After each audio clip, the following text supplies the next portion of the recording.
नमस्कार दोस्तों, राजवंश क्रिएशन में एक बार फिर से आपका स्वागत है। मैं हूं आपका दोस्त राजेश सोलंकी।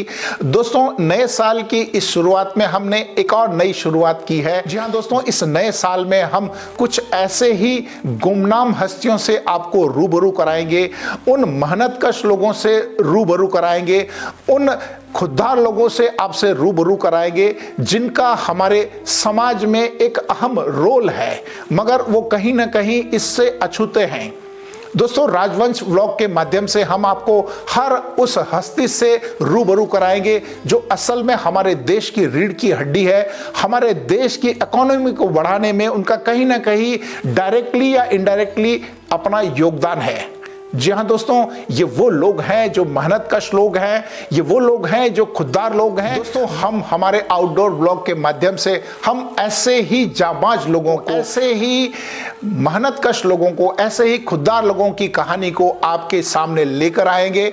दोस्तों, हमारी ये शुरुआत है। हमारी कोशिश होगी कि जमीन से जुड़े हुए लोगों की कहानी को हम आप तक पहुंचाएं। तो चलिए दोस्तों, शुरू करते हैं इस व्लॉग को और मिलते हैं ऐसे ही गुमनामी की जिंदगी जीने वाले असल हीरो से। दोस्तों, आज की जो हमारी कहानी है एक ऐसे योद्धा की कहानी है, एक ऐसे खुददार और जाबाज योद्धा की कहानी है जो भले ही शरीर से दिव्यांग है, भले ही शरीर से विकलांग है, मगर उनमें जो कर गुजरने का हौसला है वो कहीं ना कहीं हमारे समाज को एक संदेश देता है कि यदि आपके दिल में सच्ची श्रद्धा है, मन में कुछ कर गुजरने का उमंग है, तो कोई भी काम आपके लिए असंभव नहीं हो सकता है। जी हाँ दोस्तों, ये वो जाबाज हैं, ये वो मेहनतकश लोग हैं जो समाज में अपनी एक अहम जगह बनाए हुए हैं। इन्होंने ये सिद्ध करके दिखा दिया है कि यदि आपके दिल में सच्ची श्रद्धा है, लगन है, मेहनत करने की यदि उमंग है, तो कोई भी काम आपके लिए असंभव नहीं हो सकता है। दोस्तों, भले ही ऊपर वाले ने इनको वो सब कुछ नहीं दिया है जो हम सभी को दिया है, मगर इनकी जो जीने की कला है, इनको जो जीने का जज्बा है, वो कहीं ना कहीं समाज में अपनी एक अलग ही पहचान बनाता है और साथ में ये हमारे समाज में एक नई ऊर्जा का संचार करता है, लोगों में एक नया संदेश देता है कि यदि जीना है तो शान से जीना है, और यदि आपको शान से जीना है तो कहीं ना कहीं मेहनत उसमें अपने दिल से करना पड़ेगा, तभी जाकर के कहीं ना कहीं कामयाब हम हो पाएंगे।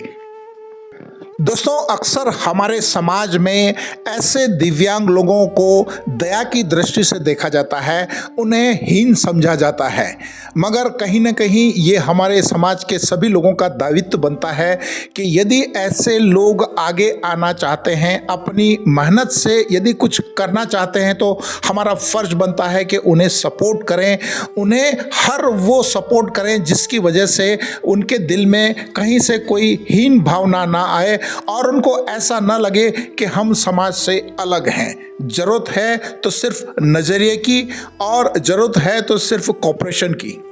तो चलिए दोस्तों, मिलते हैं एक ऐसे ही योद्धा से और जानते हैं उनकी कहानी, उन्हीं की जुबानी।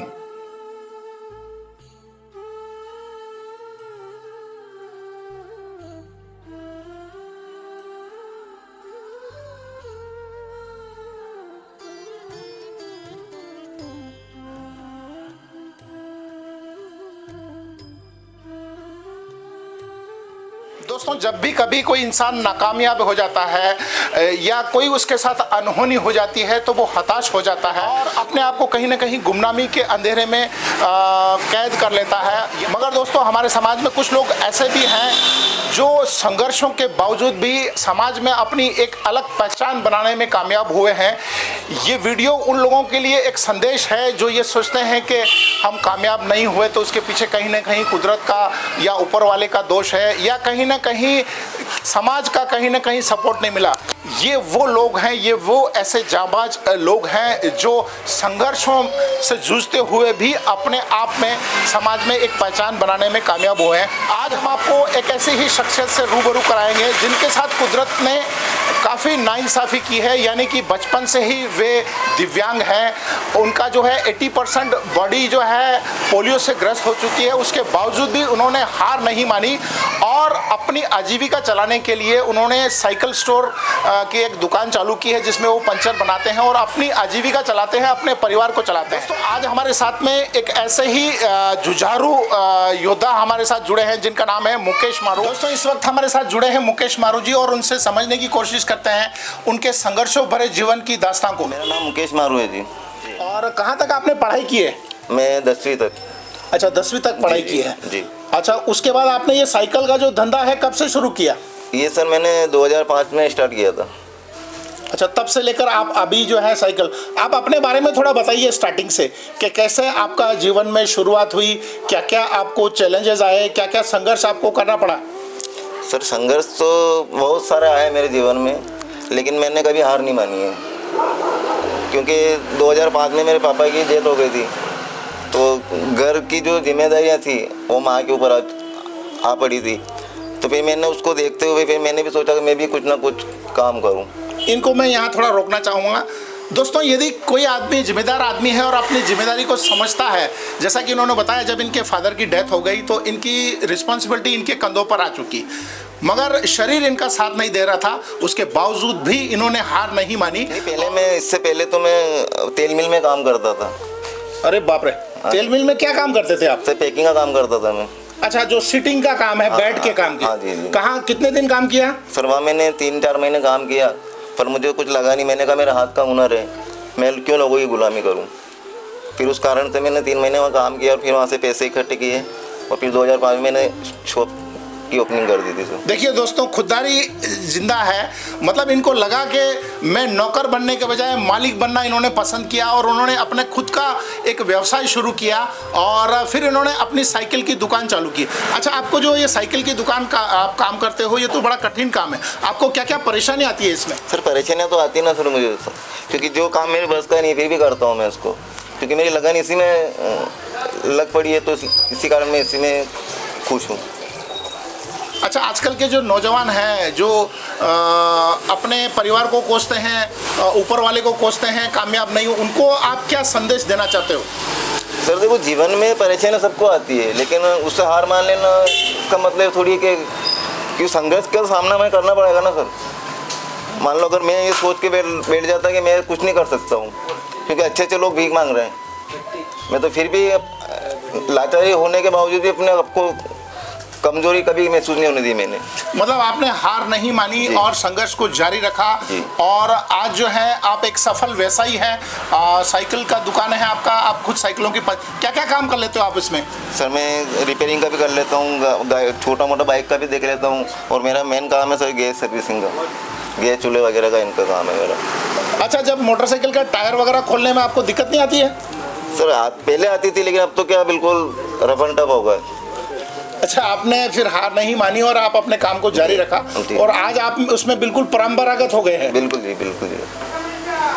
अच्छा, आपको कभी ऐसा लगा कि आपके समाज के लोग या आपके दोस्त वगैरह ने कभी आपको कोई ऐसा कड़वा अनुभव दिया हो जो ताने मारे हों, उसका बारे में थोड़ा बताइए। सर दुनिया है, ताने तो सब मारते हैं, लेकिन उसका मतलब ये थोड़ी कि हम उनके तानों को लेके बैठे और हम जीवन में कुछ ना कर पाए।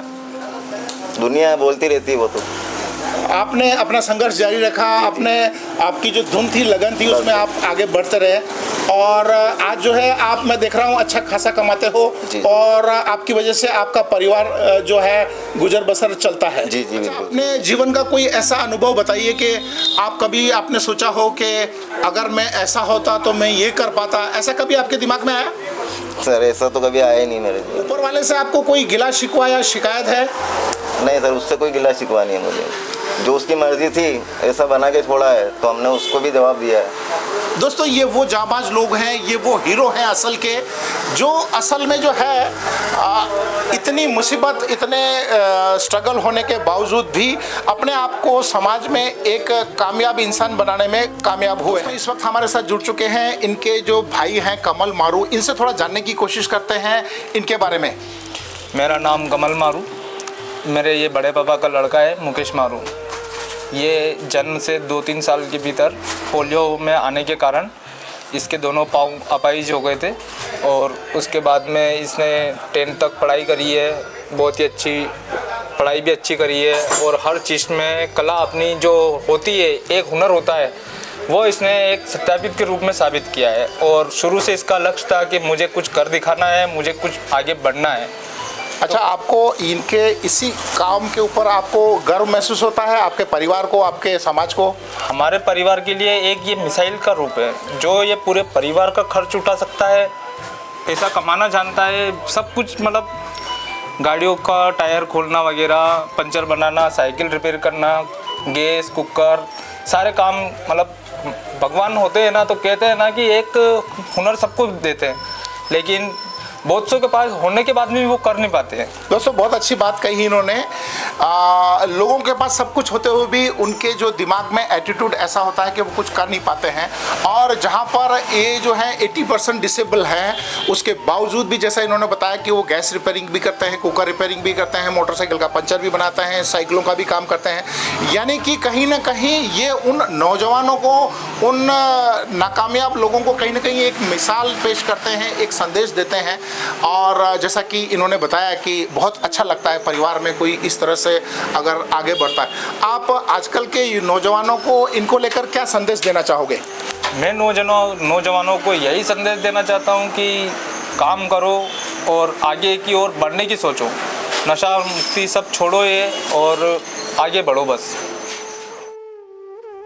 दोस्तों, हमारे समाज में आपके आसपास यदि इस तरह के योद्धा और हुनरमंद लोग दिखाई देते हैं तो उन्हें इस बात का एहसास दिलाइए कि आप भी हमारे समाज का एक अभिन्न अंग हैं और आप भी हमारे लिए उतने ही इम्पोर्टेंट है, उतने ही महत्वपूर्ण है जितने कि बाकी लोग। जी हाँ दोस्तों, सही मायनों में ये लोग हमारे समाज को एक नई दिशा देते हैं। दोस्तों, मैं उम्मीद करता हूँ कि आज के इस वीडियो के माध्यम से मैं आपको एक योद्धा से मिलवाने में कामयाब रहा हूँ।